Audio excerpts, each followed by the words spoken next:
Show. We're live here for another Wednesday. Sorry I'm a bit late. I was working on my taxes actually, just get everything together and compiled, and there's a whole bunch of different sources for all the different documents. I have to log into my realtor portals. I've got to, put together all my documents, and so it's been a lot of late nights. As you can see, I'm a bit exhausted. I normally, I'm sleep deprived, but today especially I am sleep deprived. So if you're in here tonight, it says that no one's connected yet, but I see thumbs up, so the YouTube app is just, I don't know what's up with it.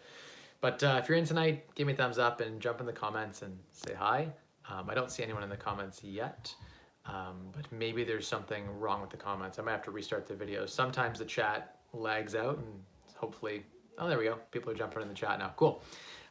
Today we're going to talk about the market outlook. I'm going to talk about the real estate market a little bit, talk about some different asset classes and where I think things will go relative to interest rates and inflation. And I don't have a crystal ball, but we can have discussions about where we think the market might go in terms of real estate, and then in terms of different asset classes in the public equities space and private equities and whatnot. So that'll be today's discussion. I didn't really lay out a topic other than that, again, because I was just working on my taxes and getting everything squared away. If you've been following me on Instagram, you know that today was a green day.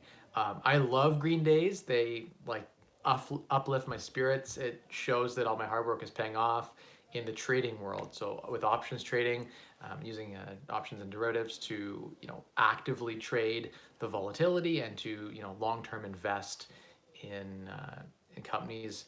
I love it. So today was my first almost six-figure day. I almost made six figures today with options trading, so that was cool. And my options portfolio is only a small percentage of my entire portfolio, so I'm not options trading with everything that I have. But it has been fun seeing the crypto tide public equity plays like the miners and the guys who are actively mining crypto, and then those who are making a lot of the machinery and anyway tied to that. They had a big update today. A lot of the S&P 500 growth stocks were really on a bull run today. Some companies that I owned, some of them popped 20-30% today, and I had been assigned shares as I had been trading on them weeks before. So I had like the last 5 or 6 days I had red almost every day. I think I had one day where it was like a small green day, but red meaning losses almost every single day. So it was brutal, and today was a big up day. So I'm super happy to have a green day today. I made up most of my losses from, I think I'm back to where I was Monday. So like Monday was a huge red day for me. I lost a lot of money. It was tens of thousands in losses.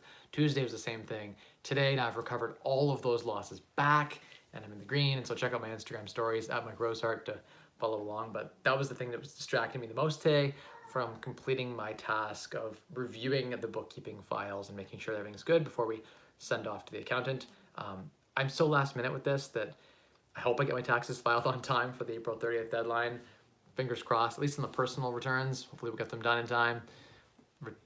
We'll see. I'll try to stay up again tonight and see if I can get through it all. It's just, I need a digital system.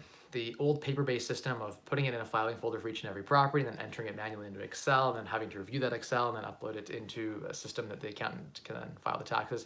It's just an archaic system. So I'm switching now to Dext, an app called Dext plus QuickBooks, where we can digitally take pictures of all the receipts and categorize it. It's gonna be much better. Super excited for that. And then getting my corporate returns caught up as well for the flipping and the wholesale business that I have, as well as everything that's inside of my corp. And honestly, I need to start now thinking about how I'm going to bookkeep for the active trading that I'm doing now as well on my trading corp.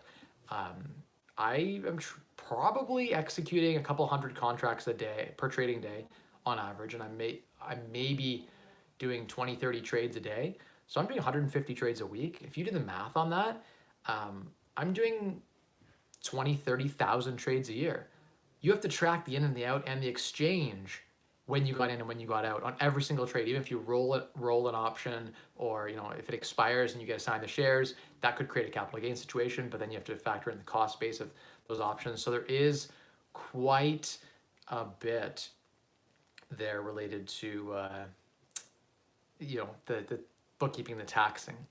I shouldn't dwell on that because my motto has always been, and well, at least the last few years has been, focus on the growth, and all of the paperwork and all of the lagging stuff will find a way to get paid for by the growth. And so here I am getting, I always say that every year. This year is different. This year we're going to incorporate some technology. I'm going to hire someone to take the strain off so I can focus on what I do best, which is earn the money, build the businesses. And so, I think that for me, it's about finding ways to be more efficient and finding ways to earn more by doing less. And options trading aligns well with that. For the first time in 2021, Mike Rosehart is entering into the crypto space. I have some plans to build some businesses around that. One of them I think that is very profitable will be mining and staking. And there's actually combos where you can stake over radio waves and some cool stuff you can do with that I'm really interested in with some of the devices you can get, which is really cool. And then also just buying the hardware and building something out. I think that there's $1 million business there. And so I'm going to invest in that very heavily in this year.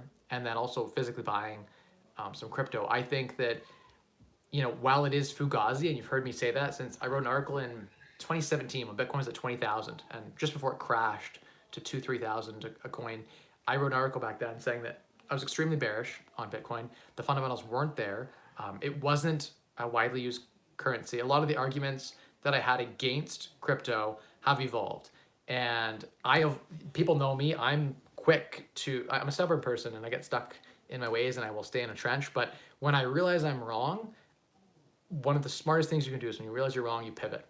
And I think that the market momentum is now behind crypto, especially with the catalyst of COVID forcing governments to, like this printing of the money and this acceleration of the money supply way past what our economy is actually growing has created a situation where the fiat is not desirable anymore. The US dollar, Canadian dollar, they're not as desirable as they were. And I think there's going to be a shift.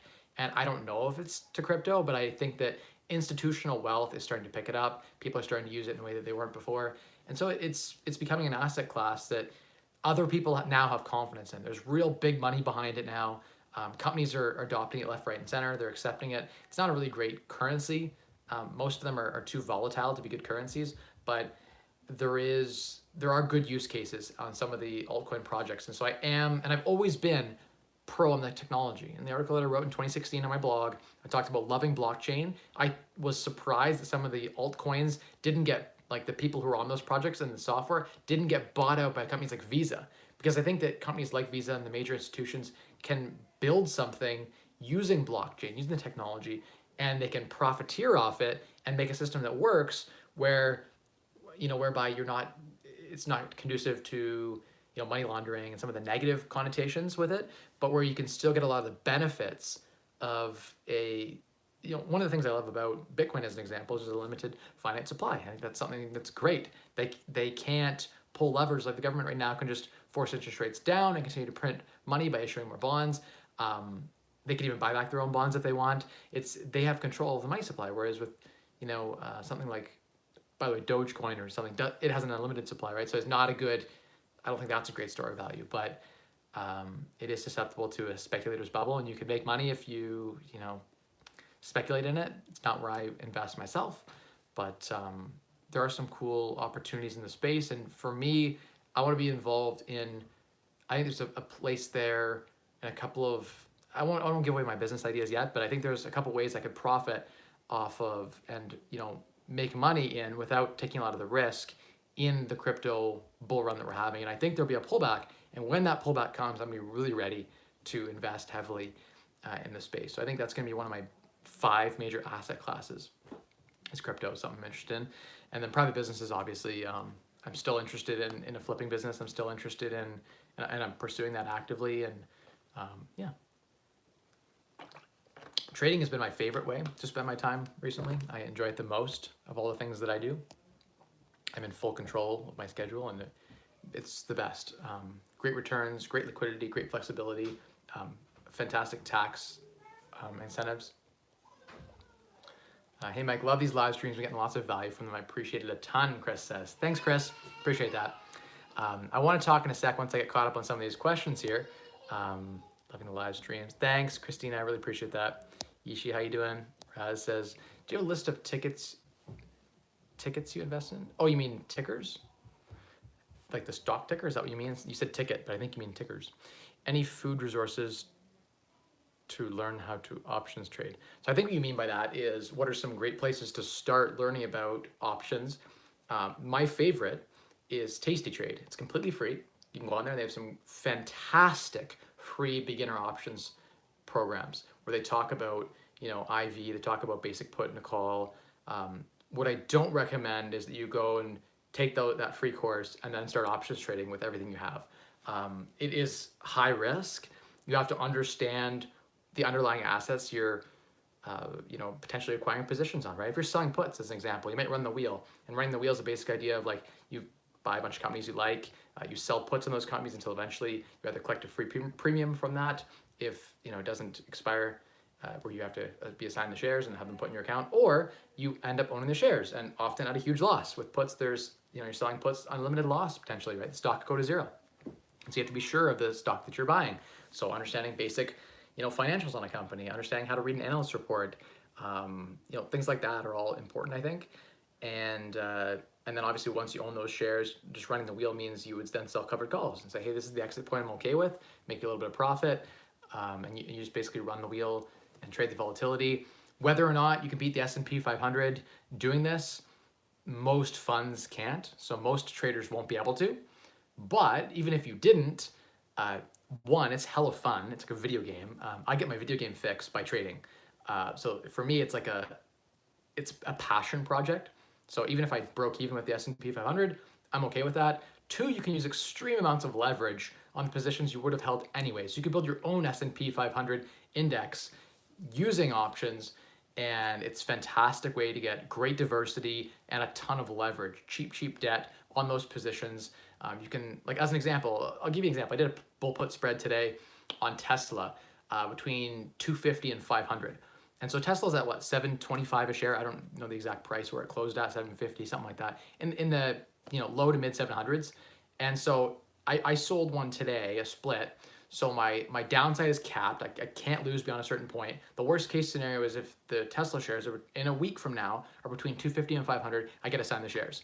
If not, if it's above 500 a share, which I think that's what, 30%. So I think Tesla's going to drop 30% in the next week. Could happen. I mean, very unlikely. The profitability of profit was 99.9%. So it's very unlikely that I'll, get assigned these shares. But I get to now control 10 contracts of Tesla, which is 1,000 shares of Tesla for a very small amount of money down. And I get a credit spread, I think maybe $2 and something per share. So I'm going to make $2,200 on that one little contract I wrote in 2 minutes. In those contracts that I sold, I'll make a couple grand on Tesla. The worst case scenario is I own Tesla shares for $498 a share, and I'm okay to own Tesla under $500 a share. That's a company with a high, it's a higher volatility, higher risk, higher IV type of play. So that's why there's so much premium they're paying. That's why those contracts make sense. On something like Enbridge, the pay just isn't as good.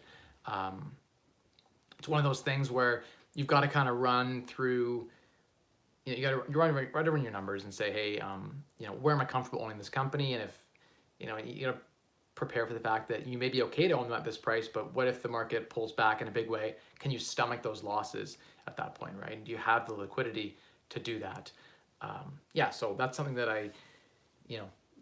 I'm bullish about right now, and the tax implications around active trading I love as well. My end goal fantasy in early retirement has always been to have like my downstairs office with my BNN on, a couple of screens, chatting with some trading friends, maybe have some friends over, and we're just actively discussing companies we want to invest in, whatever. It's completely passive. I can turn it off whenever I want, turn it on whenever I want, get in, get out, completely liquid. It's not like real estate where it's 6 months from now I can sell once I've gotten the tenants out, fought with all the issues, and then go through trying to sell it. It's just there's a lot of energy put into doing real estate, whereas it's I think there's just more value right now. And I just got a question pop up. I like that one. I'm going to answer it right now. Someone asked, did you stop making real estate content? No, I still talk actively on my streams about real estate. I think that right now, in most markets in Ontario, unless you're in like rural, higher risk areas, but in most of the major metropolitans, including London, even Windsor, Toronto, anywhere around Toronto, GTA, Guelph, pick any of those markets, the price of housing is way out of whack to affordability. Most of that is because they've printed a ton of money and they've forced our interest rates down. So when we talk about market outlook, I think real estate is still on a bull run. It's 44% on average in Southwestern Ontario. That's how much we've seen growth. In London, it's like 45% and still going, still on the upward trajectory. They've printed a ton of money, given a bunch of free, cheap money to people and said, hey, what do you do with this? Well, people bid on house prices and they drive everything up to the point where there's almost no cash flow if you outsource the property management, outsource the renovation. So if you don't want to do the active stuff, which I think if your time's worth more than $25 an hour, you don't want to do the active stuff. So when I talk about real estate investing, when you're getting started in your journey, go ahead and do the renovations yourself, do the property management yourself. It's an active business, so to speak, and when you fill out your tax return on a rental property, it's a T776. It's a statement of business activity, investment in business activity, right? So owning rental properties is a business. It's not passive income. Stock trading, again, if you do it the way I do it, again, not that passive. I find that a lot more passive and enjoyable though than going to my property and fighting with a tenant or fighting with the city about a rental license issue or fighting with a contractor. I just find it more enjoyable. I still have a nice real estate portfolio. Like I have an 8-figure real estate portfolio still. So I have over 10 million in real estate holdings right now. If the market appreciates another 20%, I stand to make a couple $1,000,000. I'm still there for the ride. I still have a portfolio. I still have an active property manager that's doing everything. I'm very passive. I very step back as much as I possibly can. I have to keep leaning in, unfortunately, to make sure things run okay. But that's something I've signed up for now. Real estate's it's a good business. I built my wealth using real estate. Leverage in real estate is fantastic. You can go 5 to 1, 20% down. You can get great returns. In the options space, you can do a similar amount of leverage. You can borrow at 1%. You can do 3 to 1 leveraging fairly easily at 1% cost of debt, prime minus 1.5%. If I had known that, or rather, if that had existed when I was starting out in 2010, 2012, I wouldn't have done as many real estate deals as I did. But at the time, with the information that I had, real estate was very attractive. And it is still an attractive asset class. I think people should have 25, 30, 40% of their net worth in real estate. I don't think you should have 100% of your net worth in real estate. That's stupid. You should diversify. It's important to make sure you have multiple asset classes. So I've talked a ton on this channel about, I've done a live stream every single week, at least an hour on average for 3 years. So I've done probably 160 streams now. I got 200 hours of backlog content. And I've talked about how to deal with tenant evictions, how to renovate a property cost efficiently. There's been a question I've touched on that there's probably no question you can ask me that I haven't already given an opinion on. It's just when you ask it again this time, I might have a different, more informed opinion. Depending on what information I've taken in, my opinion evolves over time, right? And so real estate is a fantastic asset class, and I will be happy to give any information you want about real estate. I am an expert in real estate. I'm actively looking at the market. I understand the comparables. I understand the rental market here. I just don't think there's enough reward if you factor out appreciation right now, because I don't know what the future holds. I think the stress testing rules coming in May 31st are making it 15 to 20% harder to qualify for mortgages. So if you could afford $1 million house before, now you can afford 850, 800.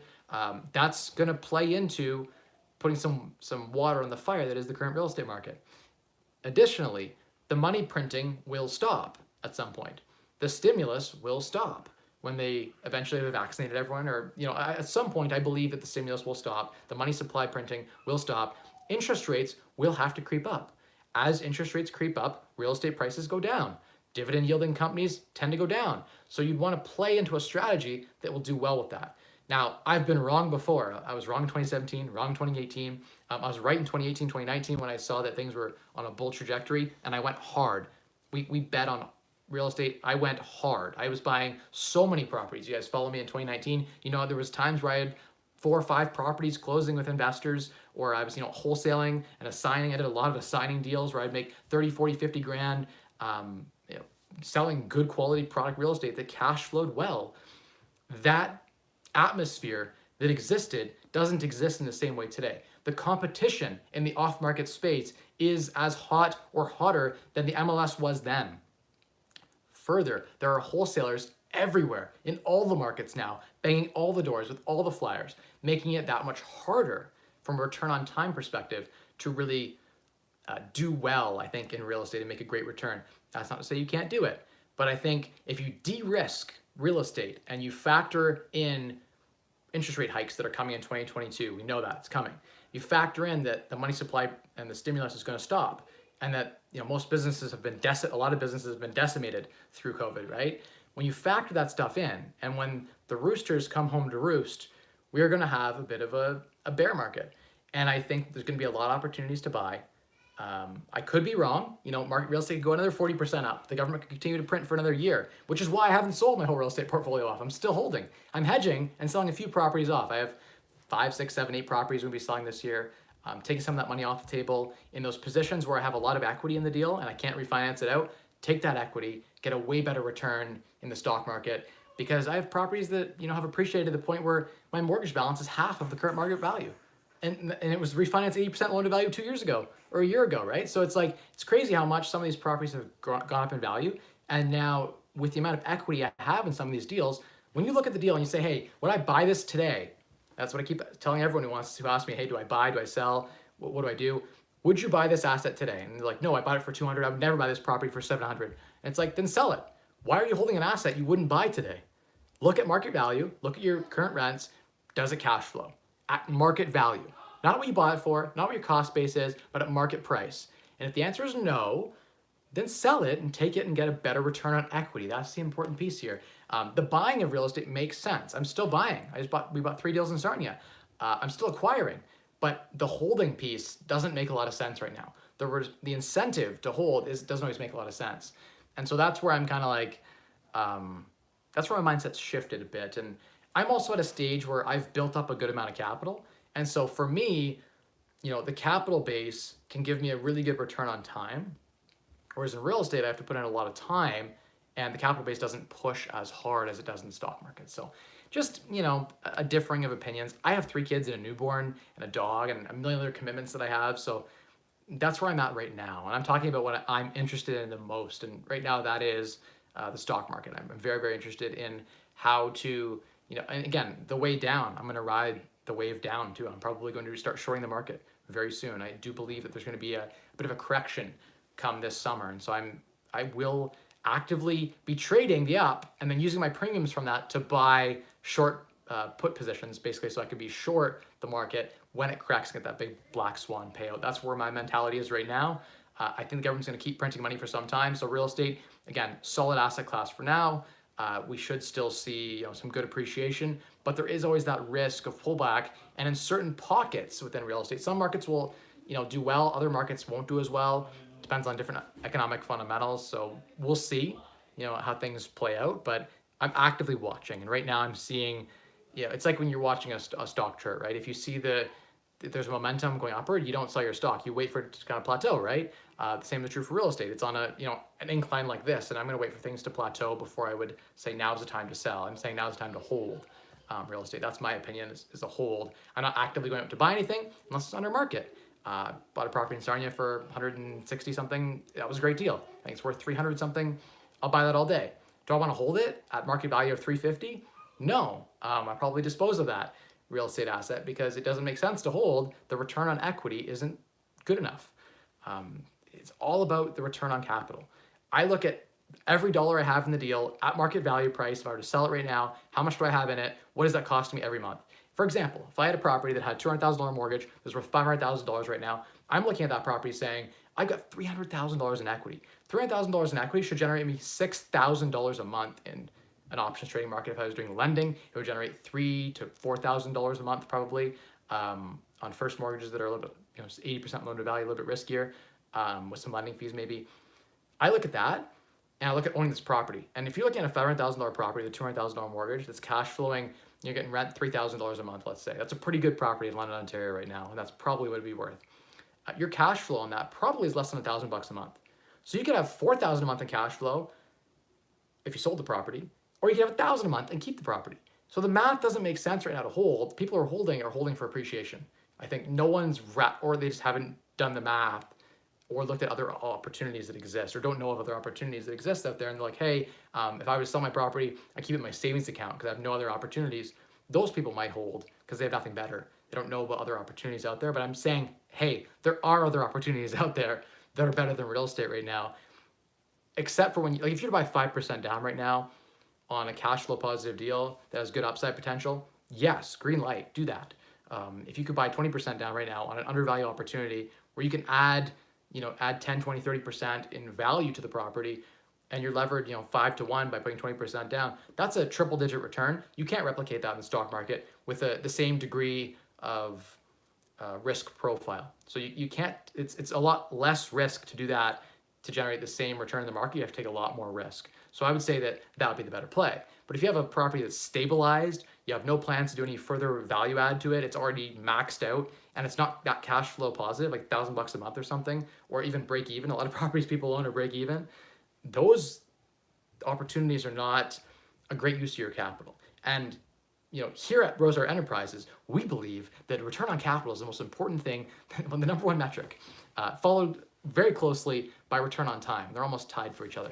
So those are the two metrics I use when I look at a deal, is what is it going to take from my time perspective, and what is it going to take from my, what is it going to return in capital. So the two are very close together. So even if I had a really great ROI project that required a lot of time, I probably wouldn't do it right now because time is so scarce for me. That's just me. Let's go back to the Q&As. Hey, how's it going? Next question was, how do you exchange CAD to USD when trading to avoid exchange fees? Raz, good point. I will explain to you how you would do that. So there's a thing called, what's it called? It's when you basically buy shares in journal. I think it's called, someone says here you can do, I think Norbert Gambit is the idea, and I could be wrong on this. I could be like completely off base. This is, I don't know if it's called this, but what you do is if you wanted to buy, if you had Canadian right now, and you wanted to end up in USD without paying any exchange fees, go buy a publicly traded company on the Toronto Stock Exchange, like, I can't think of any right now, just pick something. I don't want to give any recommendations, but pick a company that trades on both the TSX or whatever, and trades on the NASDAQ or whatever, like just that trades on the two exchanges.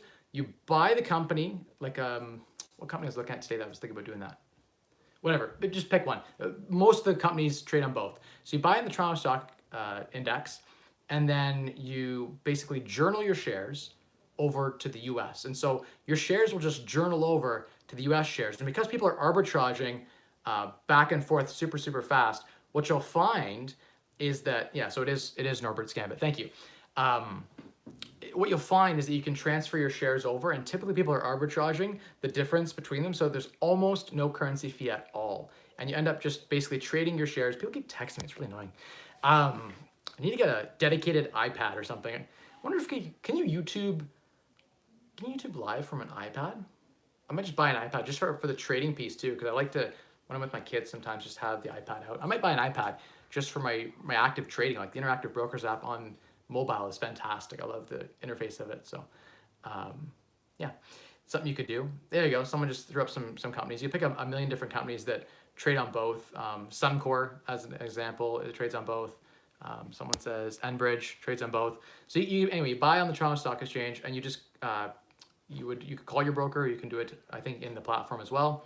But you just journal the shares over to the US version of the exact same company, and you get the US class shares, and then you could sell those shares, and you'd have USD. Now you would have some tax complications doing that, but you would save yourself potentially a 4 or 5% exchange fee. There are companies like Knightsbridge that I've used before to transfer Canadian to USD. They do it quick, same day. Excuse me. They wire in and they wire you back, and the fees are almost at exchange. Monex does it too. There's a couple other companies that do it near exchange. You could also do it yourself, but yeah, that's one way to do it, to avoid exchange fees. We have a company over, so sorry if you hear a ton of stuff in the background. We've got my in-laws over right now, and the 3 kids, and my wife, and our dog, and probably Jonas in there too, I don't know. So just like 10, like not 10 people, but like just my in-laws are helping with my newborn. But yeah, there's a lot of noise. My 3 kids, you probably hear them screaming and whatever. Sorry about that. About to start Ivy, and that 25K tuition plus living expenses is going to hurt. Sorry to hear about that. I also, Ivy grad here. It's the best business school in Canada. There's no debate. Queen's Commerce comes close. They try, but it's not as good. Rotman, again, close, but not as good. DeGroots, close, not as good. McGill, again, close, not as good. the Ivy program is the best business program in Canada. It's second, I think, in my opinion, it comes second only to like, or I guess comes third to like Harvard's business program, and Wharton has a fantastic business program as well. But in Canada, I think it's the best business program. So you are paying for a really top-notch education, but what you're really paying for is the network connections. So I wished I didn't work so hard. I worked almost a full-time job, and I was renovating my first house while doing 48-hour reports, and like, you know, focused on the house hacking. I had so many things going on. I was a varsity fencer in my first year at Ivy. I did all these, like I loaded my schedule full. And between that and trying to keep my average, you know, top quarter, I didn't spend enough time networking, and I regret that. That is my biggest regret, is I focused too much on the average, too much on, you know, what didn't matter. I was like, oh, it's all about the job at the end. And it isn't about the job at the end. Who cares about your first job out of Ivy? It doesn't matter at all. I'm an entrepreneur, and I probably make more a year than 99% of my graduating class. And that includes the iBankers. My net worth is probably higher than all of them. And I went the entrepreneur path, right? I took a shit job in consulting, paying 55 grand a year out of school in London, Ontario. I had offers to go to Toronto, you know, much better in New York, etc. But I chose London because I knew London had a great real estate market, and I wanted to build a business on the side. That was my focus, was to build fire for myself, right? And with that path in mind, I squandered my Ivy education, if I'm being honest. I didn't make enough great connections. I do have some great friends that I made there, but it would be, if I'm being honest, I did squander my opportunity there. So definitely don't do that. Networking is so important. Build lasting friendships with the wealthiest people in Canada. They send their kids to Ivy. So network with those rich folks. They'll be the people you need when you find those opportunities. So I think that definitely it's a great program. You need to be smart to get into the program, and to get top quarter in the program, you have to be top notch. So if someone came to me and was like, hey, I'm top quarter of Ivy, Dean's distinction at Ivy, I'd be like, okay, this person's like a good partner, right? And most, not always, but most of the time, this person's smart and hardworking. That's what that says. It's a stamp that says, hey, you're super smart, you're hardworking. No one gets through the Ivy program, top of their class, without being smart and hardworking. So that's kind of something that it was nice for an employer to see, or whatever you're doing in your future business ventures. But yeah, super expensive. It's a really expensive program. I was very fortunate. I had 7 scholarships going through school. Like I applied to every bursary and scholarship, and I had 7 different scholarships going through school. I had one when I got into Western that carried through all 4 years. I renewed it every single year. It required an 80% minimum average to not lose it.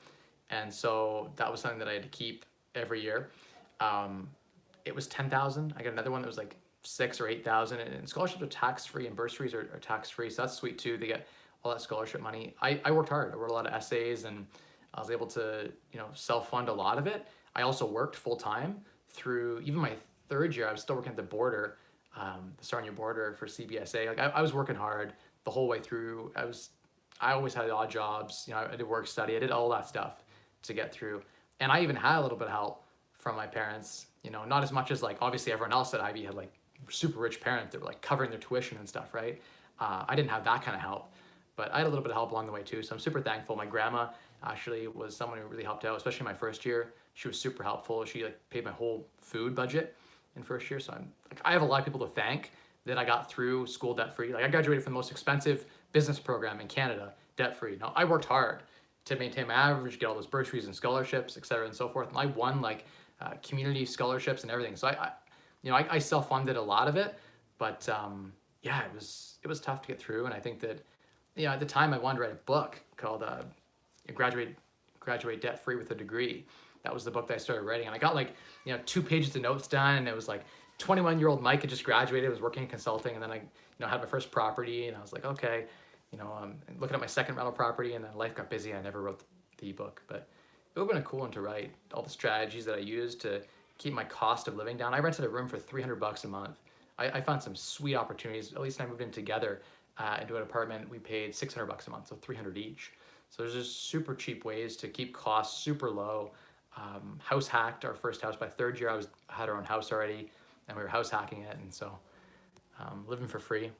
Yeah, it was a good experience, good program, great people, great professors. Just good program overall. Very expensive. Depends what you want to do with your life. The opportunity cost of taking 4 years off to pursue that is a couple $1 million by retirement age. If you just took those 4 years and worked instead, and just for the 4 years, lived like a student, and saved $50,000 a year as a lackey, plumber, whatever, a tradesperson at $20 an hour, right? You could work enough hours. Like the Ivy program's 90 hours a week, right? So you could probably make like 90 grand a year to spend your time at $20 an hour. So you got to think that the education is costing you, like a 4-year degree is costing you an opportunity cost 200 grand plus the cost of tuition. So you're $250,000 down at the start. $250,000 compounding at 10% interest is millions of dollars by retirement. So if you just chose not to get a 4-year degree, invested that, and by retirement you'd have a multi-million, like a $5-10 million portfolio. If you just save for 4 years, didn't save another dollar the rest of your life, and just whatever, right? Like just for those 4 years, chose to invest in earning money, and that stuck with me when I did that in one of my value projects in 4th year, and it still hurts this day to think about the fact the opportunity cost is so high. Even in MBA, your pay bump has to be like 45% coming out of your MBA for it to be justified. So more than half of Harvard MBAs don't get a good ROI on their MBA, on the 18 months or whatever you have to spend, or some people do 2-year MBAs. To spend all that time on your MBA, you actually get a terrible return on your money. I think the break-even point's in your 40s. If you actually look at the opportunity cost of staying in the role and investing all that money. The thing is, most people don't save their money and don't invest it, and so then they probably would be ahead if they had a 0 savings rate. They'd probably be ahead doing the school.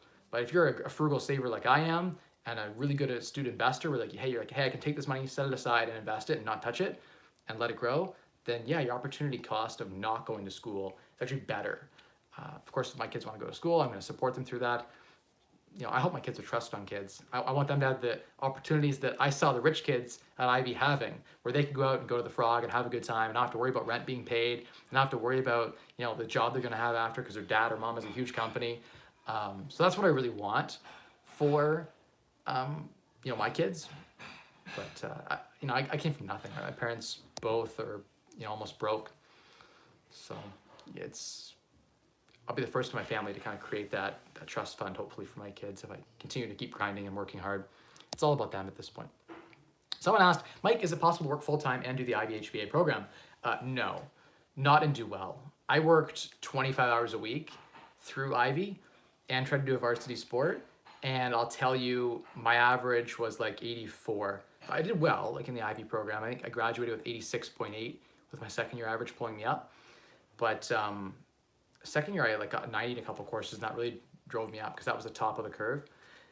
So it pulled me up a lot. But yeah, I struggled. Like everyone else was doing social stuff. I was like, I'd finish the 48-hour report. When we're done the work, I would go home, work, then sleep a little bit, and have no social. Like I just avoided the social because I was so tired with everything else going on. So I maybe wasn't the most friendly person because like they're sleeping 8 hours and I was sleeping 5. So that definitely played into the networking side of Ivy for me. So I think, I made the choices I made, and today, my net worth it reflects the choices that I made, so I don't have any regrets by any means. I've far, far exceeded any, goals I had originally set in Ivy for myself. The financial plan that I made in my last year of Ivy is like, my net worth is like 10x what I thought it was going to be. So I've over-delivered all these metrics anyway, and so I must have done something right. Despite not maybe focusing on the social aspect as much as and I'm an introvert anyway, partying wasn't my thing really. But I would have wished I would have networked better with people. I wish there was times where at the start of the year, people asked, hey, you want to go to the gym? I'm going to do this together. I just said no. I'm like, sorry, I'm busy. Sorry, I'm this and that. And I should have just said yes more to that stuff and said no to the other stuff that was like $15 an hour. At the time, $15 an hour was like everything to me, right? And so I thought that would make a big difference. And it did make some difference, but yeah. You got a different side of Mike today. A different side of Mike. 50 Shades of Mike. Okay, next question was, hey Mike, can you explain how you incorporate to trade and the tax strategies you are using? So I'm not an accounting expert. You have to talk to an accountant to get the best tax strategies. But my understanding is, get your own independent legal advice and your independent accounting advice and tax advice, I don't know.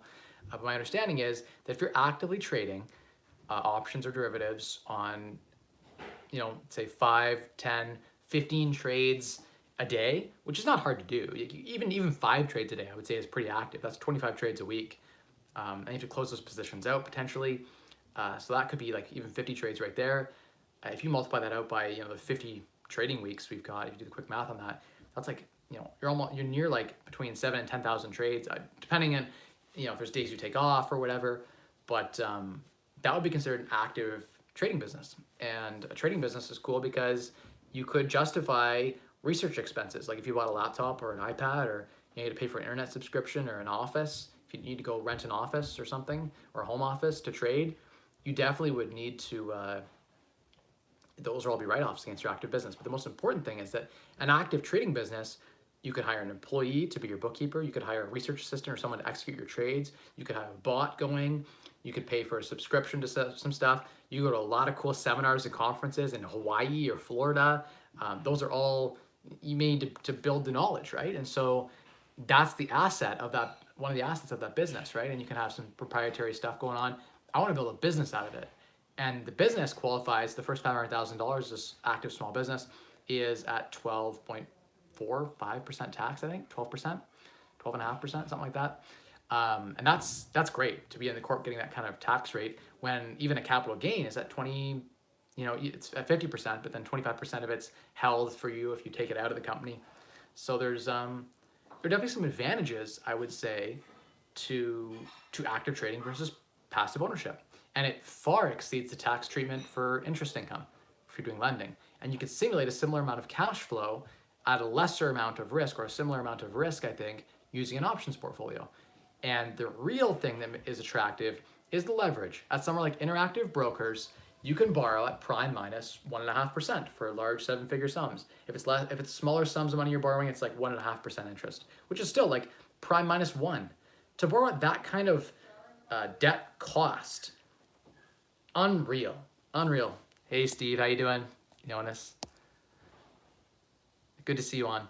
And the new house too, Jonas, 100%. Like super excited for that. The new estate, so to speak, is going to be next level. I can see that being sort of a landing pad for me, or it'll create an atmosphere for me that'll push me into, I think by the time I leave that house, I'll be managing a portfolio, including real estate and everything, of 9 figures. I could very likely foresee, and that's not net of all the debts, but I could see a 9-figure, asset portfolio, or portfolio of businesses and stocks and real estate. I could see that happening coming out of the place. And so, it's really going to create a good atmosphere to really be a launching pad for the next 10 years. And the next 10 years of the building phases. And then you focus on things like legacy for my kids and et cetera and so forth. So, yeah, I mean, I'm young, right? I got lots of time. I'm 28 years old right now. So the world is my oyster still. And I'm really excited about this new place. And so Jonas is moving with us. And I'm really excited for that. So he's basically family at this point. He's the only mentee who stayed, and he will be greatly rewarded in the end. Okay. Just download all your transactions. Okay, so I missed a question here. I'm gonna try to burn through some rapid fire questions. Let's do it. I guess to answer your question, Suraj, you just have to open a corporation. Have an accountant write a letter to a lawyer, or have your accountant open the corporation for you, so it's all structured properly. My understanding would be, if you're gonna do a lot of trading and you have a lot of assets to invest, maybe set one up for yourself and for your wife separately. Then you each can qualify for $500,000 in small business deduction. That's $1 million a year at the low tax rate. That's right. It's 100% right. It's the right answer, Jonas. That's how I feel every day too. What did you study at Western before business at Ivy? I studied, so I applied for economics. Oh no, I also applied for psychology, and I ended up, my qualifying average for economics because of my calcs and functions was 94.8, and my entry average from high school was 96.2 if I went for psych, because they didn't require the average from calc and functions. So I actually qualified for the Western Continuing Education $10,000 scholarship by taking a psych major. So I took a psych major in first year, but I took all the economics courses anyway, because in first year, like, I think there's like one core elective to psychology, it's like Psychology 1000. And then in second year, there was like 2 core that I had to take or something. So I went for psychology, and my specialization in psych in second year was industrial and organizational psychology in the workplace. So how to use psychology to run businesses more effectively. And so I did do a business niche on psych. I took some courses like neuropsych and some cool stuff like that on the mind. Yeah, it was a fun thing to chase, and it kept my average high, and I got more scholarships that way. So my goal is to get through school debt free. At the time, I was coming from nothing, and so I didn't have the luxury of taking what was necessarily the most interesting to me. I took what I would be able to excel in, and I would be able to get top marks in, so I could get the best amount of scholarships to afford to get through Ivy when I didn't have rich parents. Okay. Next question on the list was, just download all your trading activity into a fancy spreadsheet to store everything for you. Yeah, I mean, Raz, you can do that, but there's more to that. If you just downloaded my transaction trades, again, there'd be hundreds of lines in Excel. Someone would have to go through that and sort it for specifically anything with the foreign exchange. So what I'm doing, using Canadian to potentially get into a US position, and then when I get out of that, you got to follow the currency on each of those days. So there's currency adjustments that have to be done, and then that adds a layer of complexity. Or when I get assigned shares, there could be some complexities there that, I just need a bookkeeper to do it. It's not a big deal. I can just download everything and send it to them. It isn't something I have to do, but it is part of the business. The business isn't necessarily 100% passive, was the point I was trying to make. Though real estate isn't passive either. You have to track all of your expenses, all of your income, report all that to the government. So real estate isn't passive either. Tax time makes most business ventures not passive, especially if they're of the more complex, active nature. Next question. Where was he? I lost my spot. Okay, if you trade in the US stocks, the NASDAQ, and New York Stock Exchange inside TFSA, is it still taxed? My understanding, and I'm not a tax professional on this, but my understanding is anything traded inside the TFSA is tax-free.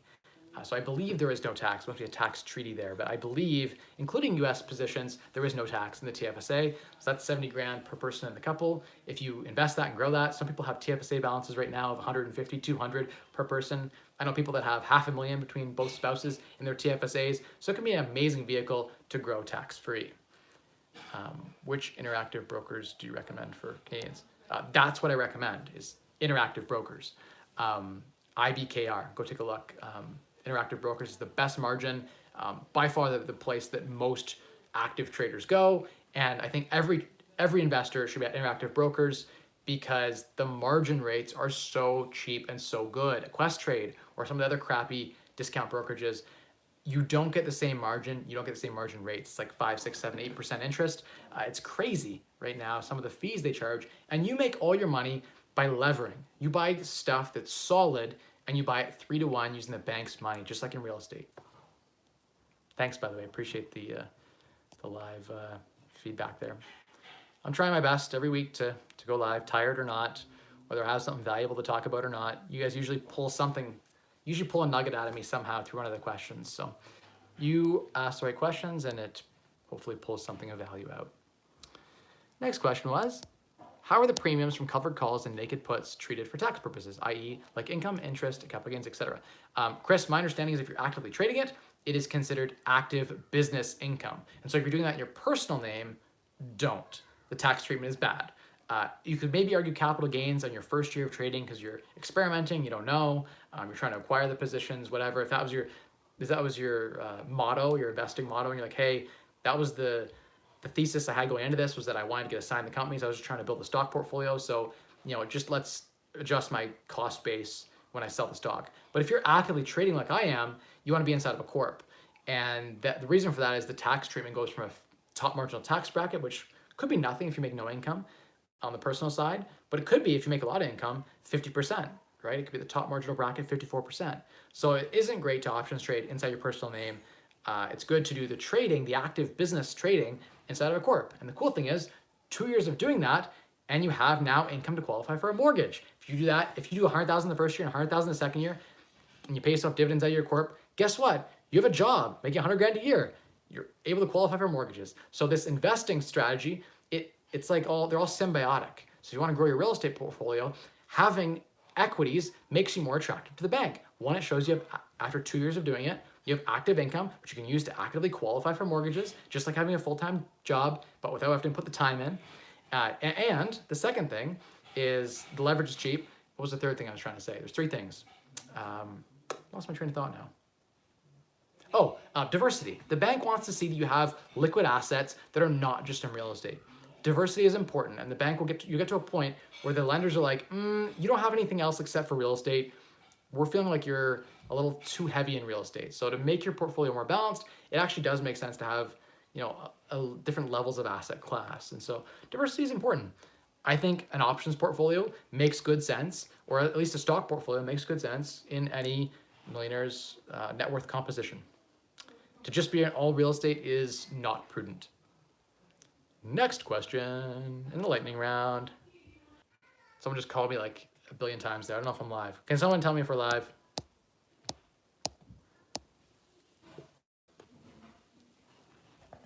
Okay, there it goes. I think it's live again. Okay, yeah, we are live. Good. I hate that. They can just text me and they call me because they're lazy. This person, they don't need to call me. They have nothing important to say. I know who it is. My property manager. One of my property managers. And okay, going back up to find out where we were. I lost the entire chat. Nope, got it back. Okay. How are the premiums from covered calls and naked puts treated for tax purposes? Income, interest, capital gains? Thanks. Again, my understanding is it's active income. So that could be bad for you, that could be good for you. It's like business income or active income. It's not treated like interest income that's passive, or capital gains, it is actually preferred treatment. Capital gains is preferred, but I think active income is even more preferred. It depends, I guess, if you're trying to draw from, I guess it depends if you're trying to draw from that to live on. If you're trying to draw from it to live on, a dividend strategy makes more sense. A dividend strategy would allow you to draw $50,000 per person tax-free.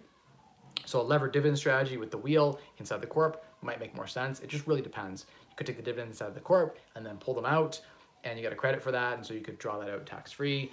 I think that it just really depends on where you are in your tax bracket. For me, dividends don't make a lot of sense because I'm already at the top marginal brackets, and I'm in a side of a corp, which dividends are not treated well. Dividend income inside of a corp is not treated very well. So in my personal portfolio, I'd be focused on dividend income. In my corp portfolio, right before the ex-dividend dates, I probably want to exit the position to avoid the dividend and then acquire again on the down day. So I'd be actively trying to trade, even though I like that company and I want to own it, I'd be trying to trade it actively to turn it into active income as opposed to collecting a dividend, because I don't want dividends. I want to be considered an active trader.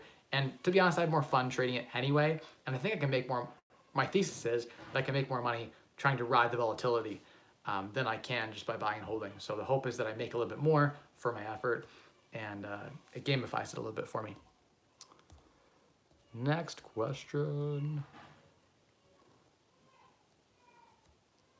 Having a hard time finding accountants that focus on crypto, staking, mining, lending, airdrops, providing liquidity, indexes, etc. Yeah, I mean, there are, if you went to a large firm, there's for sure going to be someone that has specialized in that. So if you went to KPMG or E&Y or Deloitte and Touche or one of the big PwC, whatever, M&P, the big five, I think in Canada, technically the biggest five. But if you went to one of the big five firms, there for sure will be someone there that specializes in that. You're going to pay through the nose for that. But if you did a really good job keeping, maybe just use that cheaper accountant and you call and ask for an hour's time with the tax expert on crypto, and they can give you a full opinion. I've done that before. I've called and paid for an hour to talk to a specialist in whatever, flipping, or you talk to a specialist in flipping, and they tell you all you need to know about how to structure things. So that can be a way to do it too. Just buy an hour of an expert's time. You don't have to use them for your tax return, but you can get all the knowledge you need out of them and then apply that rule with another accountant to have them follow those same rules. The tax code is a tax code, but only experts really have the best interpretations of it or the best legal opinions on it. And so I would rely on those, ideally in writing if you can, but it's obviously more expensive to get that in writing than to get it over the phone, sort of abstractly, right? But yeah, I mean, you gotta find someone you really like to work with. Maybe I can recommend you someone. If you send me a message on Instagram, I can recommend you someone who for sure will have a crypto expert that you can talk to on their staff. It won't be cheap, might be $500 or more for an hour of their time, I don't know. But if you reach out to me on Instagram at Rosehart, I can connect you with them. Can countries fight crypto? What would happen if the USA banned crypto? You can't eat with crypto, still have to buy groceries with fiat. Raz, I mean, the thing is, they can't really ban it. I mean, even countries like Turkey that who have collapsing currencies, who have gone out and said, hey, you can't spend your crypto here at all on anything in the country. Even those, what that ends up doing is everyone floods out of that currency anyway. They can't stop you from buying it, by the way, as an investment. So even in Turkey, where you can't spend it, that's an example of a government that has blocked it for spending, you can still invest in the crypto asset. And then the cool thing about blockchain is there's like Monero or other alt currencies that it's untraceable. And if I have groceries in my house and I want to give you some groceries and you want to give me some, coin, we can do that. The government can't track it. There's nothing they can do. They can't stop it. Like, nothing you can do. I could give you some crypto and you give me some stuff and we could trade. So they can't stop that. It's like impossible. But I don't think the government will stop it. I see more likely the government will. I can see the government coming out with their own fiat crypto. It's in the government's best interest to get rid of cash. They want to phase it out because as soon as we go on cash, we can do whatever we want with cash, and they can't track us, right? And they hate that because they want to tax us to death. And so the idea would be, it would be profitable for the government to basically create a digital currency that was like crypto, but was backed by the government, where they can control the supply of it, and basically the same thing as fiat, but a crypto version, or maybe one that they couldn't control the supply of, but that they could trace their ledger on, that they could track everything. And that would make good sense. It would operate in all the same ways. It would have all the same benefits. It just wouldn't have any illegal benefits. And they'd be like, hey, it's banned to use any of the other ones for spending, but you can invest in them if you want. You just can't spend in them. And then they could say, hey, use ours. Why would you want to use one of those if one of those is, why would you want to spend one of those if ours is completely legal and above board? The only difference is we can see the transactions of what you're doing. And so, like, basically anyone who wouldn't want to use that currency would be trying to commit tax fraud. And so they'd be like, hey, why would you ever want to avoid that? Because then you'd be committing tax fraud. And so their argument would be pretty good, because why wouldn't you want to use it if it was, a finite supply and they couldn't print an unlimited amount of it and the government made it and it was government backed, had an open ledger they could trace, almost kind of like Bitcoin, but like easier for the government to trace things, right? They can trace Bitcoin now. People think that like you can't trace Bitcoin. They can. It's open ledger. Like, if they had some supercomputers, they could trace everything, right? You think you're doing some scary things in Bitcoin, you're safe. You're not. Like, the government can track all of that from wallet to wallet. It's an open ledger. When they have a supercomputer, they'll be even without a supercomputer, they could probably do it now and track in and out. And so, I don't know. I think that long term, I'm still bullish on, gold, silver, crypto, etc., so forth. Okay. Next question was, can you talk about borrowing money against the money in a portfolio in a brokerage? Is there a minimum amount to do this? No minimum to my understanding. The way it would work is if you had $1 million in stocks or $1 million in cash, you go buy a bunch of stocks, buy $1 million in stocks, and then they'll give you a line of credit at 70% of whatever your stock value is. And if you reinvest, they'll give you 70% of whatever that new reinvested amount is. So $1 million in a stock portfolio could buy you $3.34 million in shares. That's the quick math. If you wanted to, as an example, put $1 million in and pull $700,000 out in cash at 1.5% interest and buy real estate, you could do that while keeping your $1 million in shares. And they would basically give you a line of credit, 70% loan to value, and you could take the money out whenever you want. That's something that most people didn't know, something I didn't know up until a year ago, that existed, that you could borrow against your portfolio at prime minus 0.5%, that there was an auto-approved line of credit. There's no application at all. Credit's 100, credit score's 500, who cares? Put the money in the brokerage account, auto-approved, line of credit open, 70% loan to value on all the big blue chip stuff. So you can have a stock portfolio and you can borrow against it. My advice, don't borrow it all down, because in a margin call, you'd be screwed. So leave some room available for your stock portfolio to float for recessions. Ideally, you leave your margin there for recessions. That's when you buy down. So when COVID events happen, like what happened last March, that's when you draw your margin all the way down and you buy everything, right? Because it's all on sale.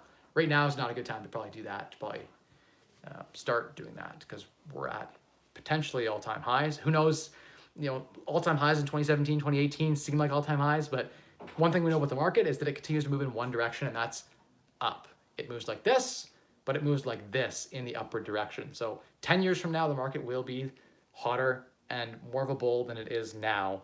Prices will be higher than they are now. Inflation adjusted, I don't know. The way they're printing money right now relative to the fiat, I don't know. I don't know. I wish that we had a government-backed crypto that, or like a internet. It would be ideal for transferring money between currencies because it's a pain in the ass to go between currencies when you're doing international business. It would be ideal if there was an international monetary fund that created an international crypto-backed currency that was accepted in every single country in the whole world, and it was super stable because every economy was tied to it, and it was like on the blockchain, and there was a finite supply of it. How cool would that be?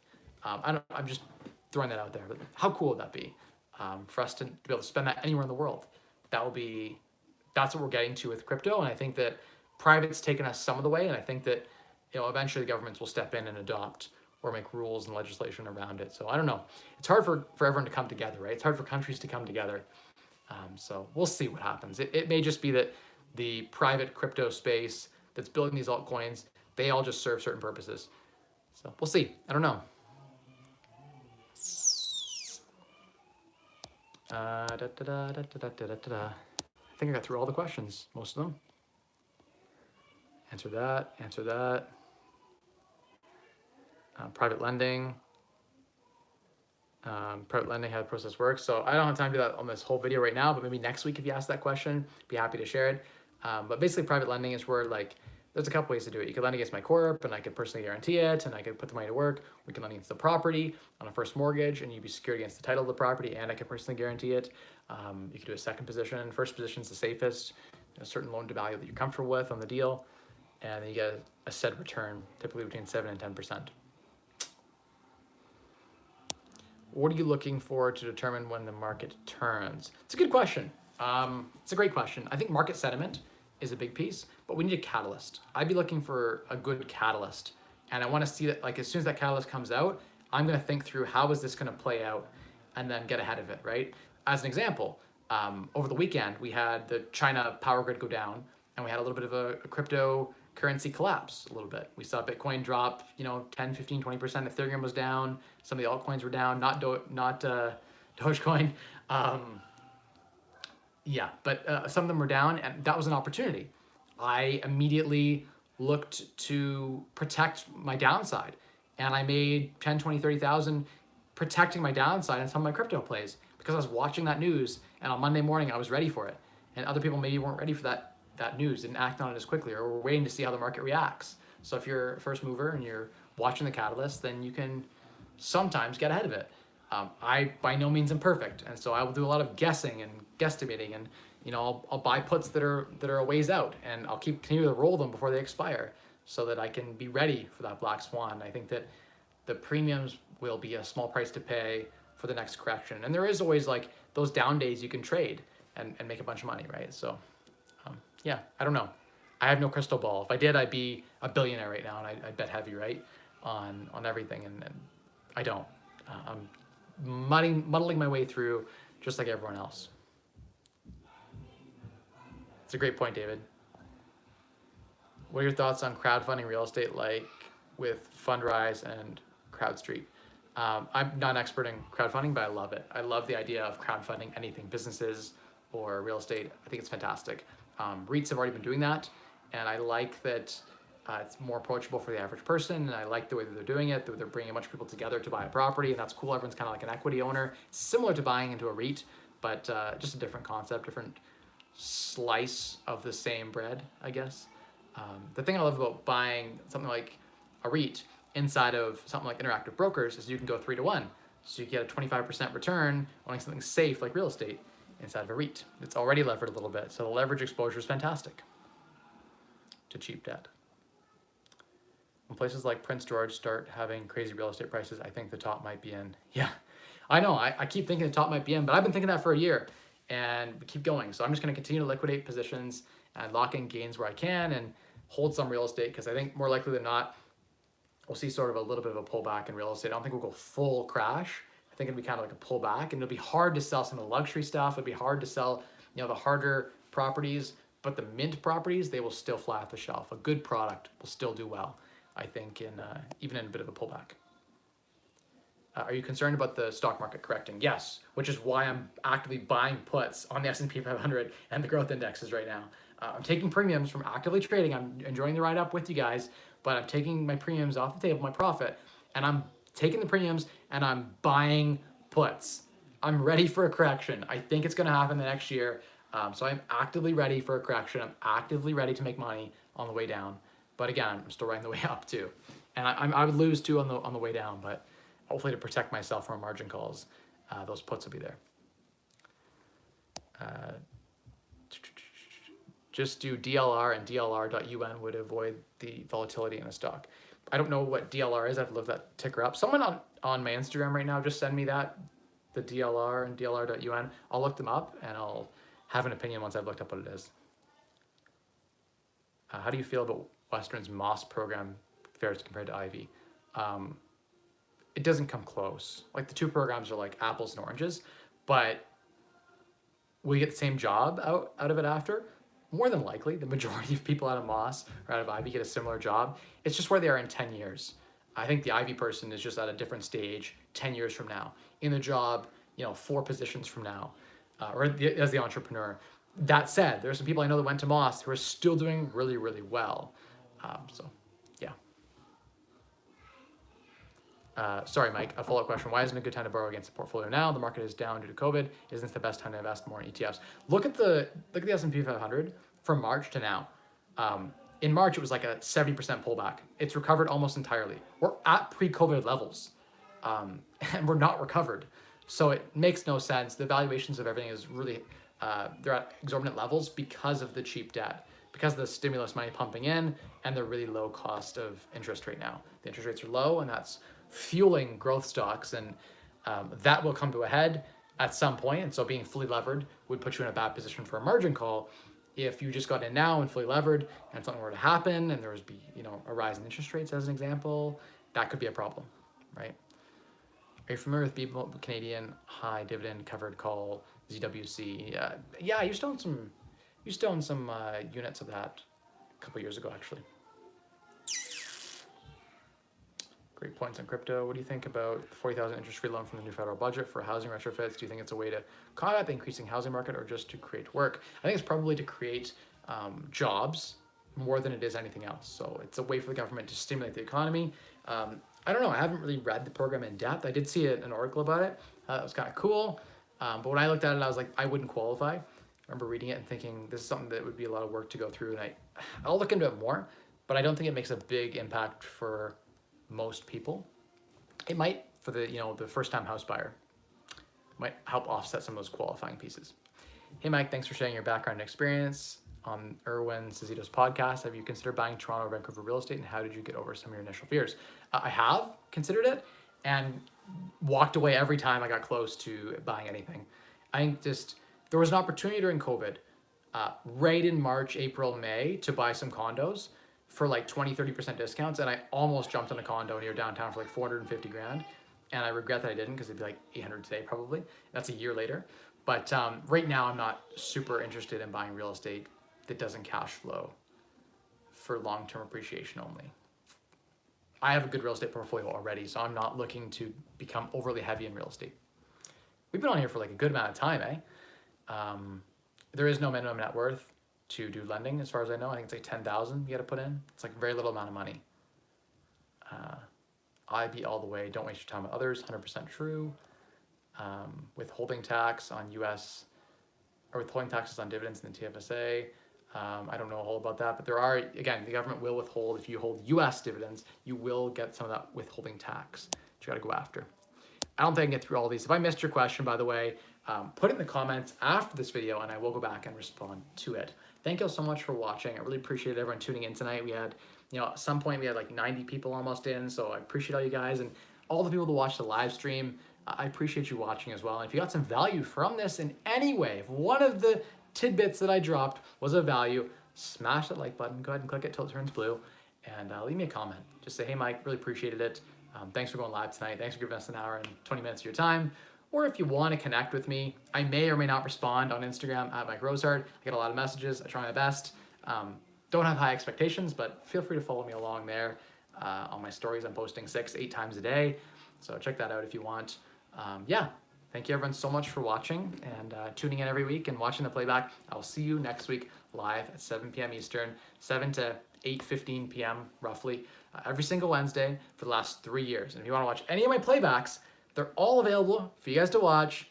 I got 250 hours of content on there every single week. Go back every week. You'll see this Wednesday live stream post. Even when I'm on vacation, no matter where I am, I always go live. I've never missed one yet in 3 years. Consistency. That's one thing I know about Mike Rosehart. I never, ever back down from a commitment. Thank you all so much for watching. See you next week. Remember, the secret to unlocking a wealthier you, 3 levers. Spend less, earn more, and maximize returns on the difference. Bye, everyone. See you next week. Peace.